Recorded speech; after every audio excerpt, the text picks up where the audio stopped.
fueron llamados. Tampoco es a todos los que aman a Dios, es a los que aman a Dios, que cumplen el propósito que se les dio. Porque hay personas que dicen que aman a Dios y están muy lejos del propósito de Dios. No sé si me explico. Dice que les ayudan para bien a los que conforme a su propósito son llamados, por lo cual, dice Pablo, estoy seguro. Quiero rescatar de la oración que acaba de hacer nuestro hermano Rafa. Yo estoy seguro que todo lo que le pasa a nuestros hermanos allá en el país de Venezuela les ayudará para bien a aquellos que aman a Dios. Aunque parece que no es así, aunque parece que se ve oscuro, aunque no lo entendemos, la palabra de Dios es veraz, y si Dios lo dice, así va a ser. Hoy no lo entienden, hoy no lo entendemos, pero en un momento determinado Dios les hará saber que eso que sucedió fue lo mejor que les pudo haber pasado. Pero ¿cómo puede pasarnos eso a nosotros, cosas tan horribles, y poder decir todavía que eso es bueno? Porque nuestra mente es finita. ¿Quién, dice el apóstol, entenderá la mente de Dios? Nadie, ni usted ni yo.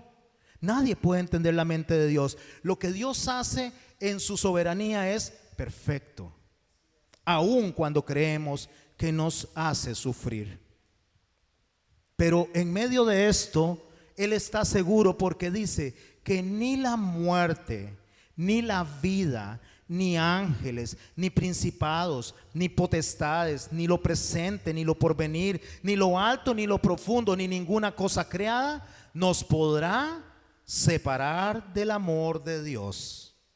No está hablando de mi amor hacia Dios, está hablando del amor de Dios hacia mí. Nada, absolutamente nada, ni yo mismo puedo hacer que Dios me deje de amar cuando Él decidió escogerme. Pero ¿escogerme en quién? Que es en Cristo Jesús, Señor nuestro. Porque el amor que Dios deposita, que es eterno, que es incondicional, es en Cristo. Mientras yo haga lo que Cristo dice, mientras yo viva como Cristo dice, ese amor permanecerá para siempre. Porque no es por lo que yo hago, sino por lo que Cristo ya hizo. No es por lo que Cristo va a hacer, es por lo que Cristo ya hizo. A esas personas es a las que el Señor está diciéndoles que si las cosas que les suceden, aunque les parezcan que no son favorables, a esas personas les es favorable. ¿Está usted entre ese grupo de personas? ¿Es una persona que usted ama a Dios? Pero esto que estamos hablando es un cierre de 3 etapas de la vida de Pablo. Y básicamente estamos leyendo la etapa final de Pablo. Y cuando hablo de la etapa final de Pablo, no estaba hablando de su muerte, porque todavía él hace otras cosas y escribe otras cosas más. Estoy hablando en el conocimiento que él tenía de lo que es la santificación. En esa tercera etapa, Pablo en el capítulo 7 de Romanos, ahora sí busquémoslo. Pablo en el capítulo 7 de Romanos viene y hace una analogía tomada del matrimonio. Esto lo escribe allá en el año 58 después de Cristo, desde la ciudad de Corinto.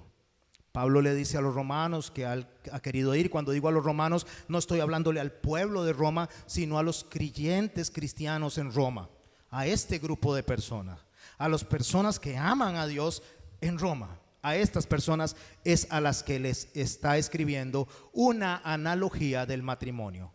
Aunque Pablo está diciendo verdades de matrimonio, en el capítulo 7, Pablo no está hablando de matrimonio. Déjeme decirle esto. Cuando Job estaba hablando con los amigos, todo lo que los amigos le decían a él era verdad. Era verdad en el sentido de que eso pasó.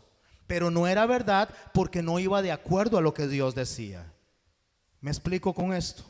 Lo que está en la Biblia escrito es verdad, pero muchas veces lo que está escrito en la Biblia es para enseñarnos a nosotros que no todas las personas iban en consonancia con lo que Dios quería. Bueno, Pablo en este momento está escribiendo una analogía del matrimonio que es verdad.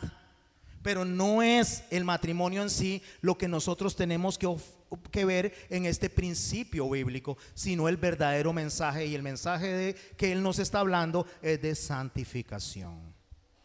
Dice en el verso 1 del capítulo 7, empezamos del 1 al 6 analizando, vamos a ir verso por verso y por favor no se pierdan la lectura. En la mayor de las oportunidades lo voy a leer en Reina de Valera y en una o dos oportunidades lo voy a leer en Dios habla hoy.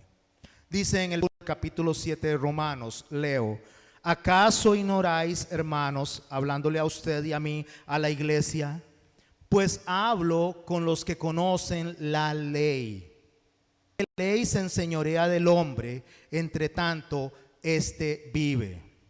Cuando Pablo está hablando de la ley acá, lo primero que se nos viene a nosotros a la mente son los 613 mandamientos que hay en el Pentateuco. Pero Pablo no está hablando de esto. Pablo está hablando de una naturaleza que vive en nosotros, que es una ley de conducta y comportamiento. ¿Qué es ley? ¿Sabía usted que la ley viene de la palabra lex, que era una medida de peso que se usaba para hacer las monedas romanas? Para hacer las monedas de oro tenía que tener los materiales correctos y mezclados de la forma correcta, o los metales correctos mezclados de la forma correcta, para que todas las monedas fueran igual. Por lo cual que la palabra ley, lejos de significarse lo que nosotros entendemos que es algo jurídico, la palabra ley es algo uniforme. ¿Qué es algo uniforme? Es algo que siempre se hace igual. Entonces las monedas eran diseñadas iguales.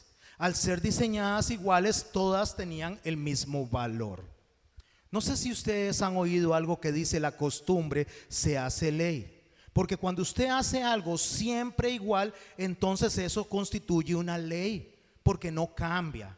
Entonces Pablo está hablando de dos tipos de ley: la ley del Espíritu, que debe de ser siempre igual y no cambiar, que es establecida y regida por lo que Jesucristo nos enseñó. Y está la ley de la carne, que está hablando de la humanidad, que esta ley siempre camina bajo la misma línea y el mismo propósito. ¿Y cuál es la línea de la ley de la carne? Alejarse de Dios, siempre. Y la ley del Espíritu, ¿qué es lo que hace? Acercarse a Dios. De esas dos leyes está hablando Pablo. Es de un factor constante e invariable que dice se enseñorea del hombre, o sea, toma dominio del hombre.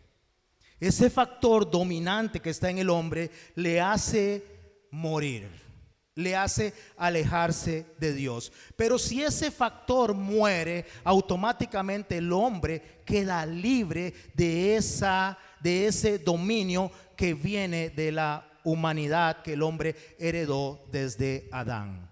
Por eso en el capítulo 5 de Romanos hay una comparación entre lo que es Adán y lo que es Cristo. La naturaleza de Adán, que viene de hombre a hombre hasta los tiempos de Pablo y hasta los tiempos de nosotros, que nos domina.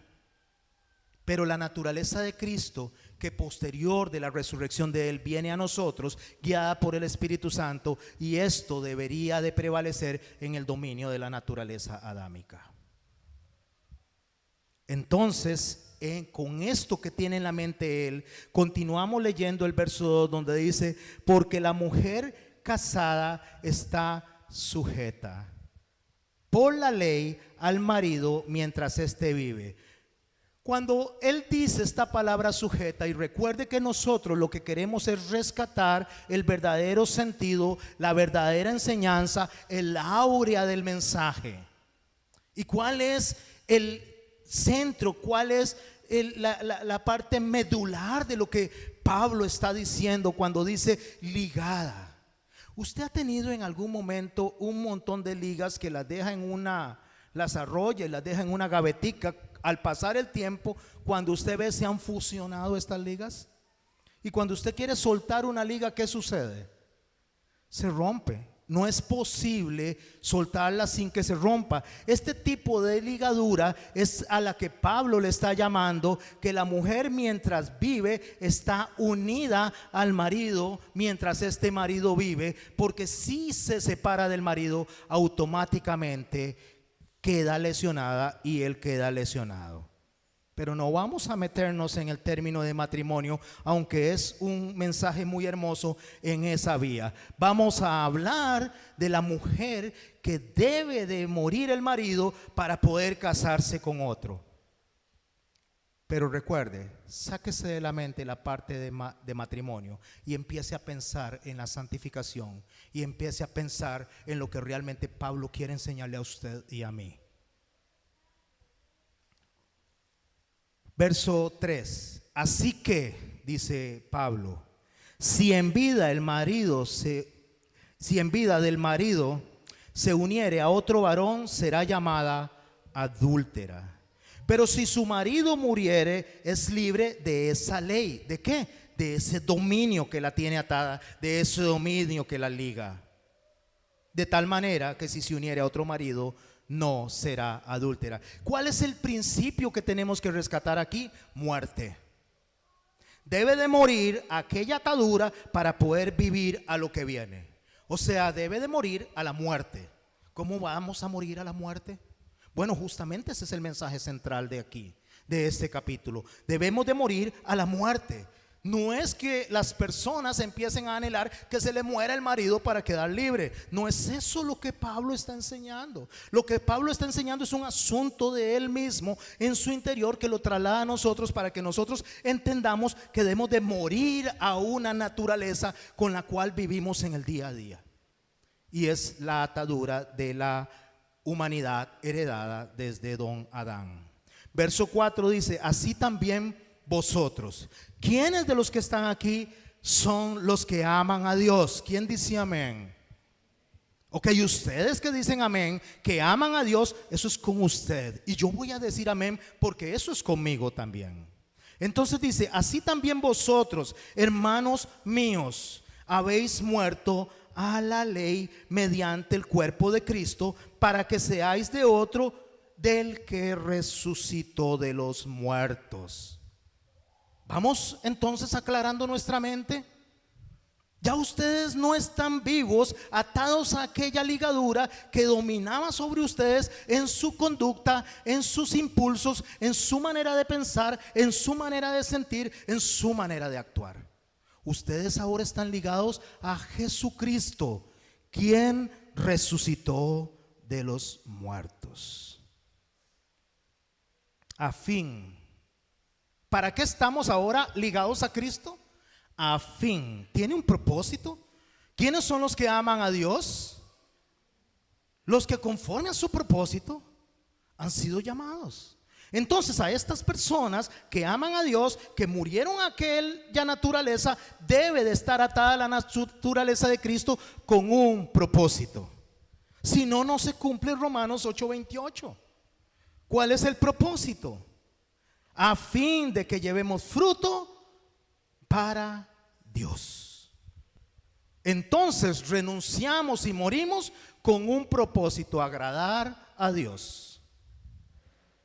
Porque mientras estábamos en la carne, o sea, vivíamos en la humanidad, mientras estábamos en la carne, las pasiones pecaminosas, déjenme decirlo de esta forma, los impulsos pecaminosos, mientras vivíamos atados a aquella naturaleza, al dominio humano, nuestros impulsos pecaminosos que eran por la ley. ¿Cuál ley? ¿Los 613 mandamientos? No, la ley de la conducta humana, que en una oportunidad Dios lo dijo cuando iba a destruir a la tierra, que el hombre siempre se conduce al mal. A esa naturaleza de alejarse de Dios, a esa naturaleza que lo único que quiere es hacer lo que le place. Ustedes piden mal, porque piden para sus propios deleites. ¿Cuántas veces oramos por nuestros hermanos alrededor del mundo? No, oramos porque queremos que se nos resuelvan nuestros problemas. porque queremos una casa más grande, porque queremos cambiar de mobiliario, porque queremos comida, porque queremos y queremos. Pero cuando nos detenemos y hacemos una pausa y dejamos el queremos y ponemos a nuestros hermanos alrededor del mundo al frente de nuestra oración, y dejamos de orar tan egoístamente y oramos un poco más solidariamente. Porque mientras estábamos en la carne, las pasiones pecaminosas que eran por esa ley obraban en nuestros miembros, llevando fruto para muerte.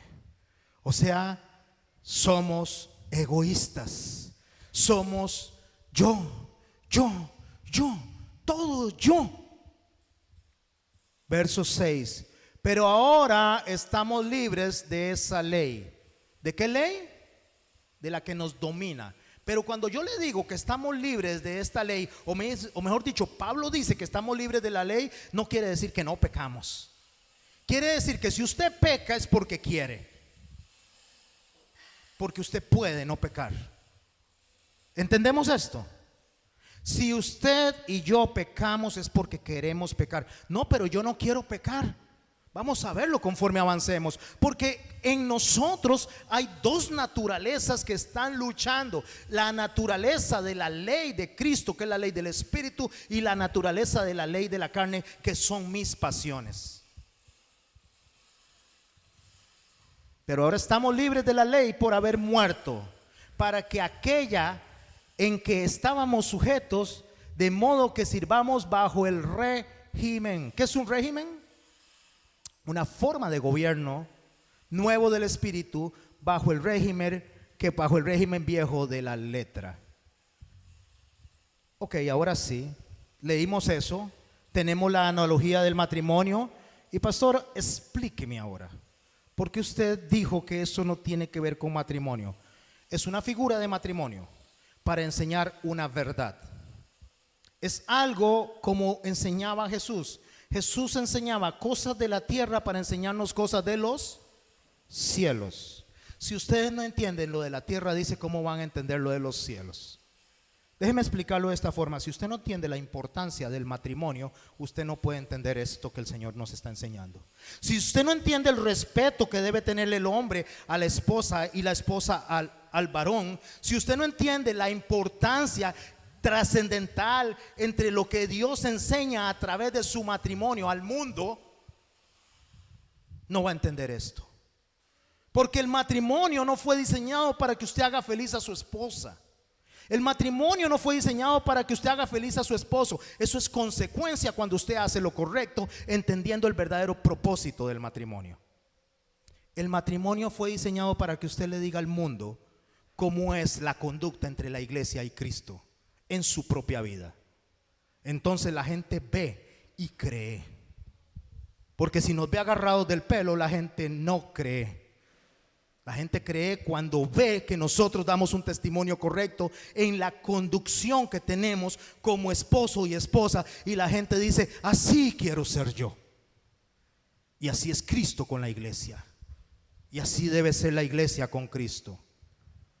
Pablo llegó a este convencimiento en el tercer periodo, cuando él dijo, sabemos que los que aman a Dios, todas las cosas les ayudan a bien. Él estaba convencido, estoy seguro, dijo él. Pero este es el tercer periodo de Pablo. Nos vamos a devolver al primer periodo de Pablo en su creencia de lo que él le parecía era correcto delante de Dios. Y era cuando él era un fariseo orgulloso, independiente y satisfecho de sí mismo. Primera de Corintios 15, 7 al 9. Escribe Pablo: después apareció a Jacobo, después a todos los apóstoles, hablando de Jesús. Y al último de todos, como a un abortivo, me apareció a mí. ¿Qué es lo que que Pablo está refiriéndose en esto cuando él está diciendo que Jesús se le apareció a él como a un abortivo. ¿Alguien sabe qué es un abortivo? Un abortivo es un bebé que nace muerto, que nace antes de tiempo. Lo que Pablo está diciendo con esta maravillosa expresión es que él le vino a él, se le reveló a él antes de estar listo.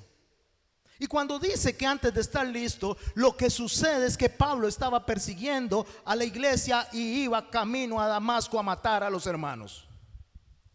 Mientras que los apóstoles tuvieron el privilegio, los otros apóstoles, de vivir con él y de ser enseñados con él, y ellos no cayeron en esa tan terrible conducta de matar a la iglesia. Pablo no fue enseñado de esa forma. Pablo creía que lo que él estaba haciendo era lo bueno porque su mente le decía que sus impulsos eran buenos. Esa naturaleza que Pablo tenía, ese celo que Pablo tenía, esa forma de defender la iglesia, él pensaba que estaba bien. Se me apareció a mí como un abortivo porque soy el más pequeño de los apóstoles, porque no soy digno de ser llamado apóstol, porque perseguí a la iglesia de Dios. Filipenses 3. En Dios habla hoy, 4 al 6. Si alguno piensa que tiene de qué confiar en la carne o en su humanidad, está hablando Pablo en su primera ¿qué? En su primera etapa, en su primer periodo. Si hay alguien que piensa que puede confiar en la humanidad, dice, yo más, dice Pablo. Yo soy el que más puede confiar. Circuncidado al 8º día, del linaje de Israel, de la tribu de Benjamín. ¿Sabe quién es Benjamín? ¿O era Benjamín? ¿O es porque Dios es Dios de vivos? Benjamín era el segundo hijo de Raquel, la esposa de Jacob, la que él amaba. ¿Lo recuerdan ese pasaje? Cuando Benjamín nace, su mamá muere. Lo que Pablo está diciendo es: yo soy hijo de la mujer que Jacob amó. ¿Y a las otras no las amó? No como a Raquel. Ella es su esposa delante de Dios. Inclusive todo lo que tiene que ver con nosotros, todo lo que tiene que ver con la parte cristiana, gira alrededor de la casa de José y de la casa de Benjamín. Al 8º día del linaje de Israel, de la tribu de Benjamín, hebreo de hebreos, dice. Esta expresión hebreo de hebreos dice hebreo de nacimiento. O sea, yo no tuve que bautizarme, yo no tuve que hacerme, yo no saqué un pasaporte, una residencia, no, yo nací hebreo de hebreos. O sea, si hay algo de lo que yo tengo que confiar, es en eso. En cuanto a la ley, fariseo. Aquí está hablando justamente de los conocimientos que él tenía de la Torá. ¿Sabía usted que los fariseos y los escribas se sabían la Torá al dedillo, en la mente, palabra por palabra, letra por letra? ¿Lo sabía usted? ¿Puede usted pasar aquí y recitar el Génesis todo? ¿Puedo yo recitar el Éxodo todo? ¿Puede usted pasar y recitar el libro de Números o decirme algo de Deuteronomio, aunque sea un capítulo completo? ¿Podemos, mis hermanos, hacer eso? Pablo sí. Pablo era una persona que tenía una capacidad increíble y había sido criado a los pies de Gamaliel, el fariseo de fariseos también. En cuanto a la ley, fariseo. En cuanto al celo, ¿saben qué? En la defensa. En cuanto a la defensa de esa ley, imagínense, perseguidor de la iglesia. O sea, era tan celoso en su primera etapa que perseguía a la iglesia y la mataba, porque no hacía conforme a lo que ellos decían. En cuanto a la justicia, lo que se cree que es justo, lo que se cree que nos acerca a Dios, lo que cree que honra a Dios, en cuanto a la justicia que es en la ley, o sea que la ley marca ahí para él la dirección de lo que se debe hacer. ¿Cómo era Pablo? Irreprensible. ¿Sabe qué está diciendo Pablo? Yo cumplía todo al pie de la letra. Así que si ustedes tienen algo, como diríamos en Costa Rica, de qué rajar, yo más. Vea, mi hermano, es como si nosotros aquí tuviéramos alguno que nunca miente, que nunca llega tarde, que nunca se enoja, que todo lo hace correctamente, que participa absolutamente en todo. ¿Cuál de los que están aquí son, en cuanto a conducta, intachables? ¿Quién dice amén? ¿Quién se levanta y dice, yo soy intachable? A mí nadie me puede decir nada. ¿Hay alguno aquí? ¿Puede usted decir eso? ¿Usted se cree que Pablo sí lo podía decir? Yo, en cuanto a la justicia que es en la ley, soy irreprensible. Esto es muy serio, mi hermano. Esto es fuerte. Porque eso lo pone a él en el primer periodo como un hombre que confiaba en sí mismo, en todo lo que él hacía. Pero sí, continúa viniendo y entra el segundo periodo. ¿Cuándo él fue el segundo periodo? Cuando él iba camino a Damasco. ¿Por qué iba a Damasco? Iba con cartas del Sanedrín para perseguir y matar a los hermanos.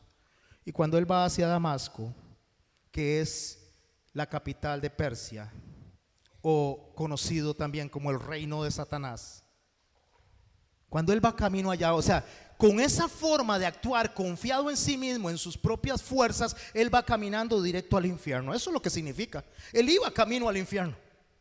Él iba camino a la perdición. Por mucho que sabía la Torah, por mucho que sabía, voy a decirle en estas palabras para que lo entendamos mejor, la Biblia, por mucha capacidad, por lo bueno que se comportaba, por cumplir absolutamente todo, iba camino al infierno. Iba hacia Damasco. Eso significa Damasco, el reino de Satanás, Siria. Y en esa conducta que no tenía nada que reprochar, Pablo estaba perdido, completamente perdido. Pablo, ¿por qué me persigues?, le dice Jesús. ¿Quién eres, Señor? Yo soy Jesús, a quien tú persigues. Entonces Pablo cae y tiene un encuentro con el Señor, o mejor dicho, el Señor lo encuentra a él, y Pablo tiene una conversión, porque Cristo lo encontró. Él no encontró a Cristo, ¿sabía usted? Cristo lo encontró a él. El Señor lo encontró a él. Y le dice, Pablo, vaya y se te va a decir qué tienes que hacer. Y viene esa conversión, pero entra en una segunda naturaleza. La primera era la descarriada, la perdida, la que él creía que era lo mejor que él podía hacer, que él podía llegar a alcanzar todo el favor de Dios solamente por ser un hombre intachable. Pero no, iba camino ¿a dónde? Al infierno. Pero viene la segunda etapa de él, el segundo periodo de Pablo, pero ya con Cristo en su corazón, ya con Cristo habiéndolo encontrado. Segunda de Corintios capítulo 12, versos 2 al 9. Conozco un hombre en Cristo. ¿Sabe qué es lo que está diciendo él? Conozco un hombre fusionado a Cristo, Cristo en él y él en Cristo. Conozco a ese hombre que hace 14 años, ¿qué pasó hace 14 años? Había sido apedreado Pablo, casi muere, si no es que murió, y el Señor lo elevó hasta el tercer cielo y le reveló todo lo que ahora nos está enseñando, y más de lo que nos está enseñando, porque le fue vedado decir algunas cosas. Conozco a ese hombre. Está hablando de sí mismo, Pablo. Está hablando de su propia persona, no está hablando de otro más. A ese hombre, si en el cuerpo, dice, no lo sé. Si era en el cuerpo, no lo sé, Dios lo sabe. O sea, yo no sé cómo fue el asunto, pero yo sé que yo fui trasladado hasta el tercer cielo. Fue arrebatado hasta el tercer cielo. Verso 3 del capítulo 12 de Segunda de Corintios. Y conozco al tal hombre. Si en el cuerpo, vuelve a decir, o fuera del cuerpo, no lo sé, Dios lo sabe. Él no sabía cómo explicar la experiencia que había tenido, pero era una experiencia sobrenatural. Que fue arrebatado al paraíso, verso 4, donde oyó palabras inefables.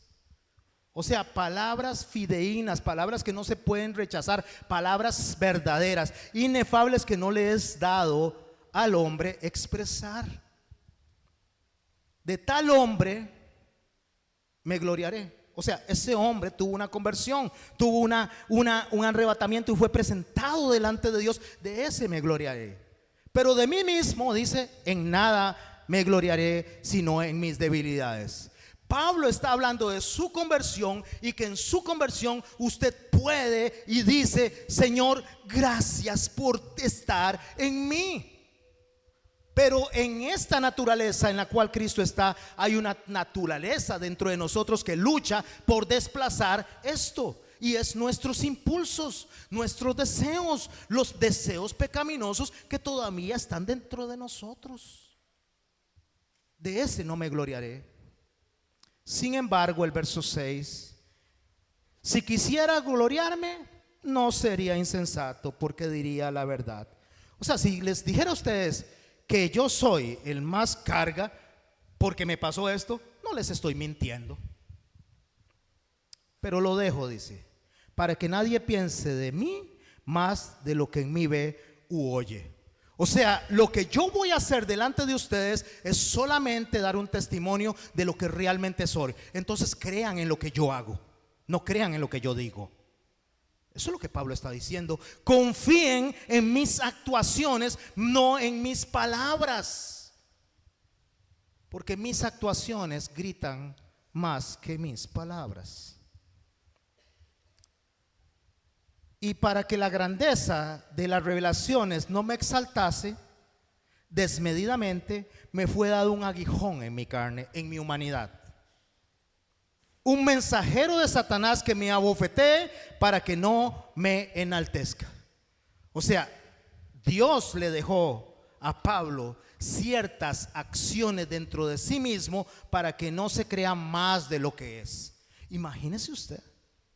¿Cuántas veces usted no le habla a un hermano de una forma sin compasión? Porque ya tiene X cantidad de años de estar en el evangelio. Porque tiene ministerios en los cuales está al frente. Porque tiene niños que enseña. Porque predica aquí al frente. Porque canta, danza y alaba. Y usted, mi hermano, ya debería de estar comiendo carnita en vez de estar tomando lechita, le receta al otro. ¿Cuántas veces no nos ha pasado que venimos con la Biblia y lo agarramos a bibliazos al otro? Porque creemos que nosotros somos mejores por nuestra forma de actuar. Para que no me enaltezca, para que no le pase esa que nos pasa a nosotros, que nos creemos la pomada canaria. ¿Ustedes habían oído hablar de la pomada canaria? No, ¿verdad? La pomada canaria es como el noni de algunos tiempos, o ahora resulta que hay otras cosas que se toman. ¿Cómo? Panaceas. Qué bonito habla el pastor, ¿verdad? Panacea. Eso, o sea, son cosas que va a servir para todo. La pomada canaria. ¿Te duele el estómago? Pongámosle pomada canaria. Ay, me duele la cabeza. Pongámosle pomada canaria. Y vieras que tengo tanta hambre y no sé, me dio algo. No me coma pomada canaria. La pomada canaria sirve para todo. Sana todo, cura todo. Para que yo no me crea como la pomada canaria, o sea, para que yo no me enaltezca en sobremanera, respecto a lo cual 3 veces he rogado al Señor que me lo quite de mí. Señor, quíteme esto. Señor, no me aflija así. Señor, no me hagas sentir así. Pero ¿por qué me haces esto? ¿Y sabe qué le dijo el Señor en el verso 9? Y me ha dicho: bástate mi gracia. Lo que le está diciendo: lo que yo hice por usted es suficiente. No tiene por qué creerse más de lo que es. Porque mi poder se perfecciona en la debilidad. Wow, qué hermoso. No sé si lo entendemos, porque en la otra parte del verso no lo explica. Mi poder se perfecciona en la debilidad.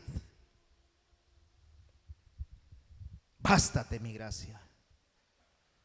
Por tanto, de buena gana me gloriaré, más bien en mis debilidades, ¿Por qué yo me glorío en mis debilidades? ¿Por qué es que yo me glorío? O sea, yo peco y qué bueno que pequé, qué carga que pequé. Uy, que soy el más pecador de todos, entonces la gracia sobreabunda en mí. No, no, no, no, no, no, no, no, no es eso. Déjeme decirle algo. Cuando usted hace algo que repetidamente usted ve que tiene la misma respuesta, ejemplo, usted hace fila en el supermercado para pagar la cuenta, tiene 5, 6, 7 cositas en el carrito y viene alguien con un helado nada más y le pasa adelante. Y usted está allá en la fila otra vez y viene otro y le pasa adelante. Y usted, ¿pero qué me pasa? ¿Por qué no hacen fila? Si yo estoy haciendo fila, ¿por qué no hacen lo que yo estoy haciendo? Llega al banco, tiene 2 horas de fila y alguien se lo pasan por delante. Y por detrás usted ve que están en un puro jiji con el cajero, porque tal vez es el hermano, el abuelo, el tío, el nieto, el bisnieto o el perrito salchicha, no sé, pero tienen alguna amistad y entonces lo dejan pasar adelante. Y usted, uy, ¿por qué me pasa esto? El día que usted no se enoje porque le pase eso, ¿sabe qué va a pasar? Le van a dejar de pasar adelante. Porque lo que está haciendo el Señor es permitiendo que su fe madure, su conducta madure. Esa es una debilidad.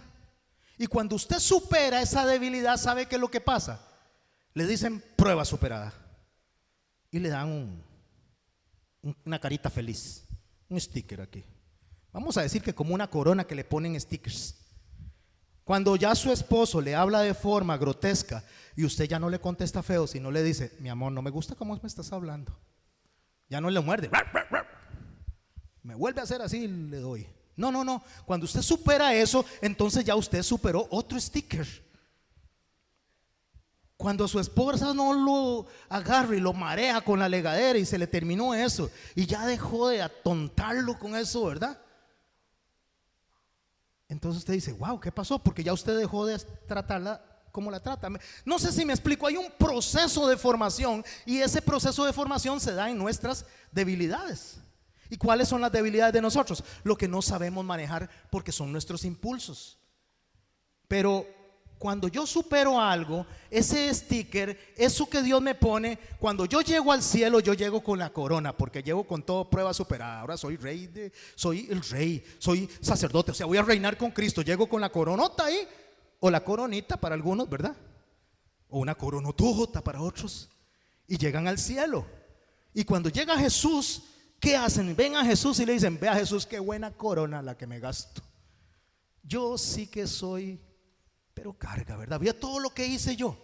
No, los que aman a Dios saben quién les dio las fuerzas para poder superar cada una de esas pruebas. Entonces agarra la corona y ¿sabe qué hace? La arroja delante de él y le dice, gracias, Señor, porque me diste la fortaleza.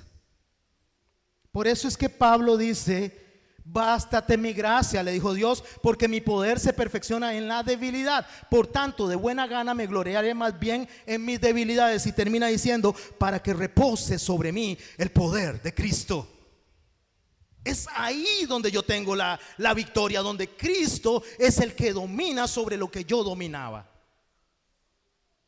Él está en ese periodo, está en el segundo periodo donde él creía tener algún poder sobre él mismo porque ya tenía a Cristo. Y él no tiene ningún poder en él. Quien tiene poder en él es el Espíritu Santo y necesitamos orarle al Espíritu Santo para que nos guíe. Ni tenía poder en sí mismo cuando creía en su capacidad.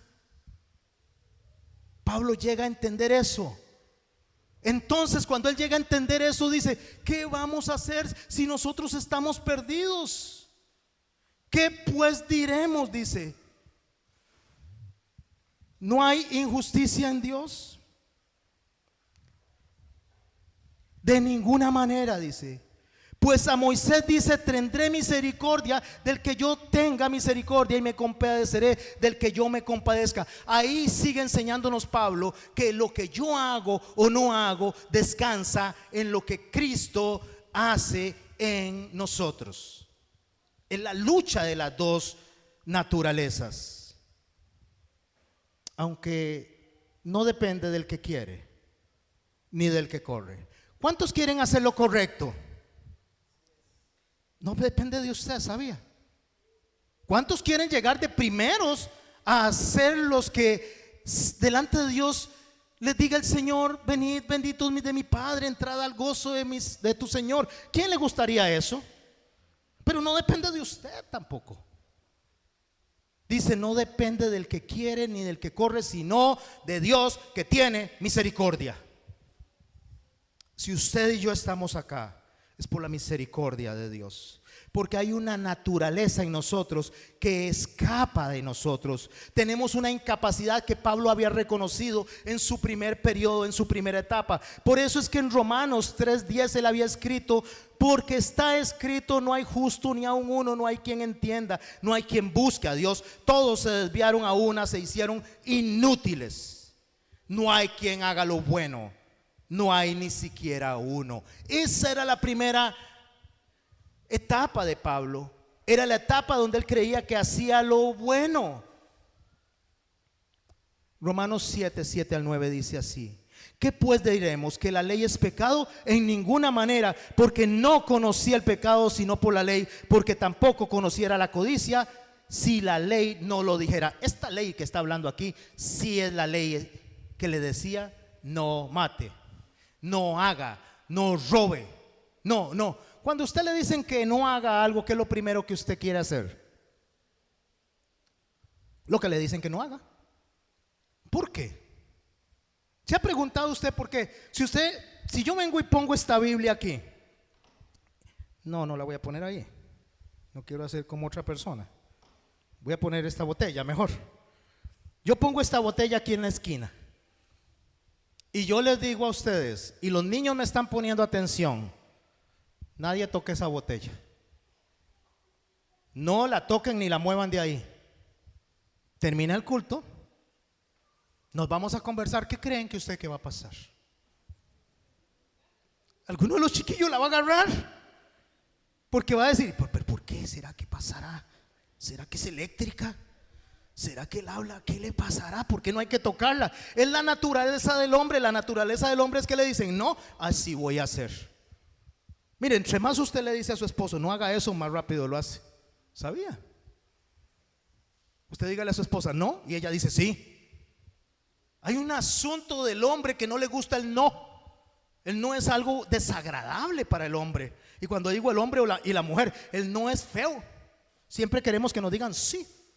Entonces cuando Dios dice no, entonces automáticamente nosotros decimos sí, porque está esa naturaleza en nosotros. Entonces, ¿qué pues diremos? Dice, ¿qué pues diremos? ¿Es mala esa ley? No, la ley no es mala, porque la ley me está diciendo a mí que yo tengo que tener una conducta que agrade a Dios. Porque si no me dice cómo conducirme, ¿cómo yo hago?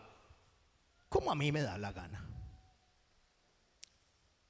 Por eso es que en Romanos 7:14-25 Pablo empieza a decirnos esto acerca de lo que estamos estudiando hoy. Porque sabemos que la ley es espiritual, mas yo soy carnal, vendido al pecado.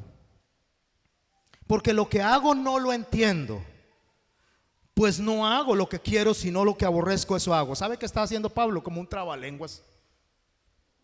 Y si lo que no quiero esto hago, apruebo que la ley es buena. De manera que ya no soy quien hace aquello, sino el pecado que mora en mí.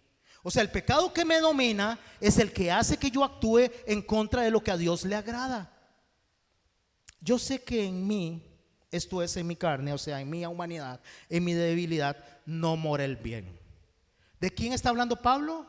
De él mismo. Porque el querer está en mí. O sea, habla de la dirección del Espíritu Santo, pero no el hacerlo. Porque no hago el bien que quiero, sino el mal que no quiero, eso hago. Y si hago lo que no quiero, ya no lo hago yo, sino el pecado que mora en mí. Así que queriendo yo hacer el bien, hallo esta ley, que el mal está en mí. Porque según el hombre interior, o sea, en Cristo, me deleito en la ley de Dios. pero veo otra ley en mis miembros que se revela contra la ley de mi mente y me lleva cautivo a la ley del pecado. Voy a adelantar un poco más porque me quedan pocos minutos. Me quedan como unos 12 minutos. Pablo dice después: miserable de mí, ¿quién me librará de este cuerpo de muerte? Miserable de mí, ¿quién me librará de este cuerpo de muerte? Porque hay una lucha interna entre lo que quiero y lo que no quiero. ¿Cuántas personas, mis hermanos, no han querido dejar el cigarro? Lo quieren aquí en la mente y lo quieren en el corazón y lo dejan por unos días y vuelven a caer en eso, ¿o no?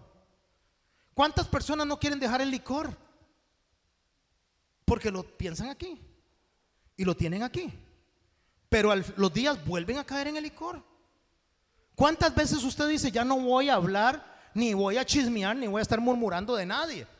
Y se aguanta unos días, pero a los días otra vez está chismeando y está murmurando. ¿Cuántas veces usted dice: yo quiero obedecer a mi mamá y a mi papá, y al ratito lo está desobedeciendo? Porque hay una lucha interna entre lo que usted quiere, entre lo que debe y entre lo que puede. Miserable de mí, dice. Miserable de mí, ¿quién me librará de este cuerpo de muerte? Lo que sucede aquí, mis hermanos, los romanos, cuando alguien asesinaba a otras personas, en algunas oportunidades los decapitaban. Ese era el castigo, los decapitaban. Si era ciudadano romano. Si no era ciudadano romano, ¿sabe qué le hacían? Lo crucificaban. Pero algunas veces, cuando ellos querían que el castigo fuera un poquito más, digamos, didáctico para el resto de las personas, agarraban al muerto y se lo encadenaban al criminal. Y se lo encadenaban y no se lo podía quitar. Ahí lo tenía pegado a él. Y el muerto, ¿sabía usted que se seguía pudriendo? Y cuando este muerto se seguía pudriendo y la carne empezaba a sacar gusanos y se empezaba a desprender, conforme se ponía maloliente, ¿qué le pasaba al cuerpo de la persona que lo tenía pegado? No se estaba bañando, no tenía alcohol, no tenía absolutamente nada que le ayudara. Lo que tenía era un cuerpo de un muerto pegado pudriéndose. Se empezaba a pudrir en vida. Se empezaba a descomponer en vida con el otro que lo estaba contaminando. Si usted entiende esta figura, entiende cuando Pablo dice: miserable de mí, ¿quién me librará de este cuerpo de muerte? Porque la única forma en que usted se libere de ese cuerpo de muerte es renunciando, es quitándose ese cuerpo de muerte. Pero usted no puede solo. Se lo encadenaban a él y no se lo podía quitar. El criminal no podía quitarse ese cuerpo. Tenía que quitárselo, ¿quién? La autoridad. Nosotros vivimos así con la vieja naturaleza. Nos contamina, nos pudre, nos hace a nosotros incapaces de poder respetar lo que Dios dice. Mateo 16. Entonces Jesús dijo a sus discípulos, verso 24: si alguno quiere venir en pos de mí, niéguese a sí mismo, tome su cruz y sígame. ¿Qué es tomar la cruz? Renuncie a lo que usted quiere y ponga lo que yo quiero, y así vas a vivir. Porque si usted no renuncia a lo que usted quiere, va a morir. Porque va a quedar eso pegado, esos deseos suyos, esa forma de pensar va a quedar pegado a usted y se va a ir, ¿qué? Pudriendo poco a poco hasta que te vas a morir. Porque todo el que quiera salvar su vida la perderá, y todo el que pierda su vida por causa de mí la hallará. Déjeme ponerlo de esta forma. Lo que Jesús está diciendo ahí no es que usted se muera físicamente. O sea, que agarre, vaya, busque cianuro y se lo tome y se muera por causa de él. Lo que él está diciendo es que renuncie a lo que usted cree que le es más conveniente, como Pablo en la primera etapa. ¿Qué es lo que cree usted más conveniente para su vida? ¿Usted cree que estudiar 24 horas diarias durante 365 días, usted va a ser un buen médico? ¿Usted va a ser un buen doctor? ¿Usted va a ser un buen presidente de la República? Tal vez sí. Tal vez sí. Pero con todo eso, no le garantiza a usted estar en la presencia de Dios. Porque eso es vivir para usted mismo.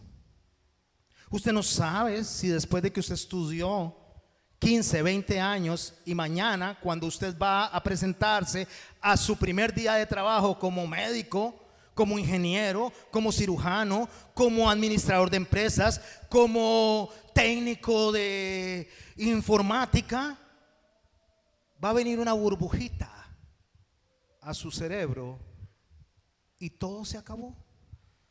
Hasta ahí llegó, porque construimos sobre lo que nosotros queríamos para nosotros mismos. Porque el que quiera salvar su vida, el que quiera confiar en sí mismo, como Pablo lo hizo en la primera etapa, el que quiera creer que con eso está bien, está mal. Y no es que no estudie, y no es que no se prepare, es que no sea eso para usted el objetivo final. Porque el objetivo final debe ser para lo que usted y yo fuimos diseñados, para glorificar el nombre de nuestro Señor Jesucristo. Aunque usted no tenga ni un título en la pared, aunque usted no tenga un 4x4, aunque usted no tenga una refri que dé cubitos de hielo con sabor a fresa y manzana, aunque usted no tenga lo que usted cree que es lo mejor para su vida, aunque usted crea que es un desdichado, en medio de esa desdicha sabemos que los que aman a Dios todas las cosas les ayudan a bien. Eso es lo que el Señor está diciendo. El Señor está diciendo que todo el que pierda su vida por causa de mí la hallará, porque no importa si usted está en Venezuela, si usted está sufriendo lo que está sufriendo, si usted confía en el Rey de Reyes, Señor de señores, al final usted va a ver la luz donde veía oscuridad. No importa si usted no ve que en ningún momento la persona le favorezcan, el trabajo le favorezca, todo le parezca negativo. No importa lo que su mente le diga, Dios le dice que a los que aman a Dios todas las cosas les ayudan a bien. Pero Pablo tuvo que llegar a esa tercera etapa después de renunciar a la primera. Que todo lo que él pensaba que para sí mismo era lo que le hacía a él estar delante de todos con una posición de exaltarse, de decir, ahora sí tengo de qué rajar. No, nada de eso le servía. Porque ¿qué aprovecha al hombre, dice Jesús, si ganare todo el mundo y perdiere su alma? ¿O qué recompensa dará el hombre por su alma? ¿Va usted a ir con todos sus títulos delante de Dios después de haberlo puesto en segundo lugar, tercero, cuarto y hasta quinto lugar? Va a ir con todo su dinero delante de Dios y decir, esto compra mi salvación. Romanos es una carta de salvación. El Señor sigue diciendo en Mateo, en el capítulo 16, en el verso 27 en el que estamos, dice, porque el Hijo del Hombre vendrá en la gloria de su Padre con sus ángeles, y entonces pagará a cada uno conforme a sus obras. Pero no le está hablando de que te salvas por obras, te está diciendo que a usted que es salvo, a usted que ama a Dios, a usted que las cosas le ayudan para bien, recapacite y entienda que usted debe renunciar a sus propios intereses y poner a Dios en primer lugar. de cierto os digo que hay algunos de los que están aquí. ¿Quiénes están aquí? ¿Quiénes dicen amén? ¿Quiénes están oyendo todo lo que yo he dicho? ¿Quién dice amén? De los que están aquí, así como lo dijo Jesús, algunos de los que están aquí, dice que no gustarán la muerte hasta que hayan visto al Hijo del Hombre viniendo en su reino. Hermanos, hay personas de las que estamos acá y hay personas de las que estamos acá también. Unos vamos a reconocer el llamado de Dios a tiempo y otros hasta que no lo veamos con su juicio viniendo a decir y a ponernos en cintura. No sé si me explico con esto. Hasta ese momento donde Él venga y diga a todo mundo cuando lo vea que toda lengua confesará que Él es el Señor, aún los demonios van a decir verdaderamente es el Hijo de Dios. Hasta ese momento, pero no es necesario, porque necesitamos morir a nosotros mismos, necesitamos morir a la muerte, necesitamos morir a nuestros deseos, a todo lo que nos roba a nosotros la atención de Cristo y concentrarnos en el Señor Jesucristo. Me doy a explicar. Venid a mí, todos los que estáis cansados y cargados, y yo os haré descansar. Eso fue lo que dijo el Señor. Hermanos, quiero cerrar con esto y vamos a cerrar con un canto. Muchos de los que están aquí no gustarán de la muerte hasta que Él venga. O sea, muchos de los que están aquí, dijo Jesús, no van a renunciar a sus afanes, a estarlo poniendo en segundo lugar hasta que ya todo está perdido. Muchos van a querer seguir viviendo la vida que viven sin entender que estamos en el último tiempo. Y cuando le digo que estamos en el último tiempo, no es un estribillo, mi hermano. No es un estribillo, mi hermano, es una verdad. Y si usted no la reconoce como los fariseos, que estaba la verdad al puro frente de ellos, estaba el Hijo de Dios al frente de ellos, estaba el Salvador al frente de ellos, y no lo reconocieron, no los hizo exentos del castigo. El Señor Dios Todopoderoso está llamando a la puerta. Y si alguno oye mi voz y abre la puerta, entraré a él, cenaré con él y él conmigo. Eso es libertad. ¿Y por qué libertad? Porque las personas en el tiempo antiguo, los esclavos, para ser libres podían ser libres solo de tres maneras. Una, escapándose. Y cuando los encontraban, ¿qué pasaba? Los mataban. La segunda era que pagaran por su libertad, pero no tenían plata, eran esclavos. Y la tercera es que el amo les dijera: te doy la libertad. ¿Y sabe cómo daba el amo la libertad? Los invitaba a cenar. Y cuando se sentaban a cenar, era un testimonio de que eran libres. Yo estoy a la puerta y llamo. Si alguno de los que están aquí que aman a Dios oye mi voz y abre la puerta, entraré a él, cenaré con él y él conmigo. Lo que está haciendo es llamando a los que son sus hijos, a los que él ama, por los cuales él ora todos los días, desde antes hasta el fin del mundo, para que cenemos con él y seamos libres. Póngase de pie, mi hermano. Vamos a orar.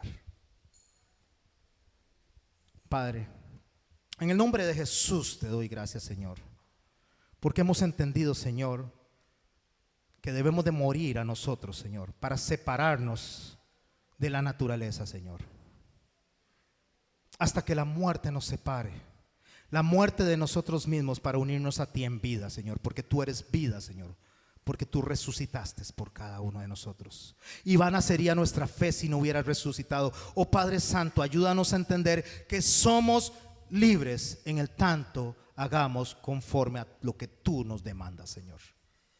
Ayúdanos a soltar estas ataduras, Señor, que nos tienen a esta temporalidad, que en un abrir y cerrar de ojos se va a acabar.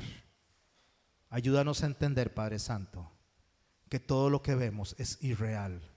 Y lo único que hay real verdaderamente eres tú. Porque en ti todo es eterno y en nosotros, Señor, todo es temporal. En el nombre de Jesús te ruego, Padre Santo, que nos ayudes a recapacitar del camino que llevamos, Señor. Y que no nos veamos en algún momento en que nuestro país esté en un caos como en el que están nuestros hermanos en Venezuela. Y hasta ese día levantemos los ojos a clamar por tu ayuda cuando podemos hacerlo desde este momento, Señor. ¿Por qué esperar a estar mal cuando podemos estar, Señor, en tu regazo, confiados, sabiendo, Señor, que todo nos ayuda para bien? Te damos las gracias. Bendícenos, Señor. Acompáñanos en tu santo nombre, Señor Jesucristo. Amén. Hermanos, cantemos este canto. Cantemos este canto. Qué bonito suena, ¿verdad? Cantemos esta melodía. Póngale atención a la letra. Y con esto nos despedimos. Pero recuerde, mi hermano, usted es libre no por lo que usted es. Usted es libre no por lo que usted hace. Usted es libre porque Cristo tuvo misericordia de usted y de mí. Por eso somos libres. Ponemos el canto, mis hermanos. A ver esas palmas.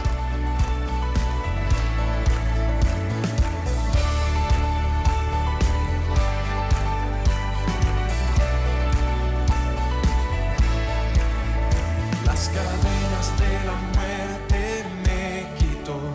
Para mí ya no hay condenación, hay libertad.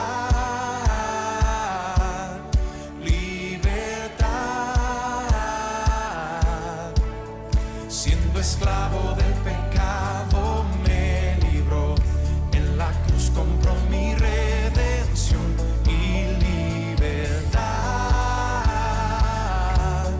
libertad. A ver, rompió las cadenas, Rompió mis cadenas, me dio vida nueva.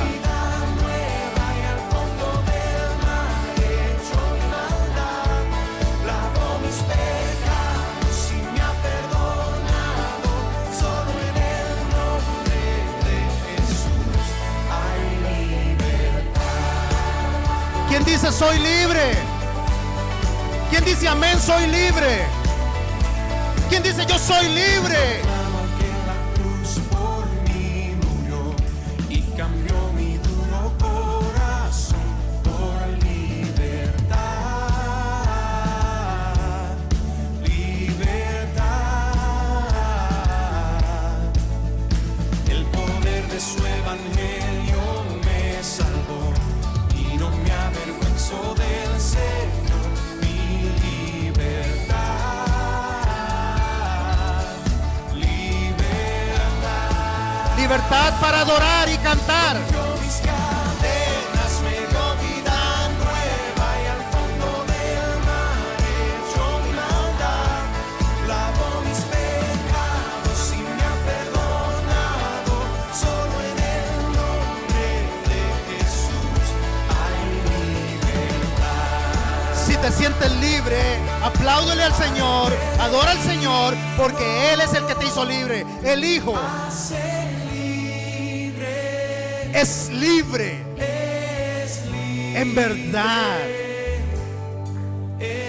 Si puedes decir que no a lo que vives, si puedes renunciar a tu forma de vida, tienes el poder del Espíritu Santo. Está en ti la decisión, porque el Hijo te hizo libre y eres libre en verdad. Todo lo que ves, todo lo que está al frente tuyo va a pasar, pero tu vida eterna en Cristo es para siempre. Es hora de renunciar, es hora de morir. Es hora de morir para vivir. Y dígale a esa naturaleza vieja, hasta que la muerte nos separe. Y hoy es el día de la muerte. Hoy me caso verdaderamente con la conducta del Señor. Echó mi maldad, me ha perdonado. En el nombre de Jesús. Si usted no siente gozo, si usted no se siente satisfecho de que Jesucristo es su libertador, mi hermano y mi hermana, ya no hay cuándo. ¿En el nombre de quién? ¿Quién dice? En el nombre de Jesús. En el nombre de Jesús. En el nombre de Jesús. Y a ese Jesús le damos un fuerte aplauso. Gracias, Señor Dios Todopoderoso. Abrace a su hermano y dígale: soy libre en Cristo. Todas las ataduras están rotas porque ahora le pertenezco a mi Señor, Dios y Salvador Jesucristo. Que Dios los bendiga.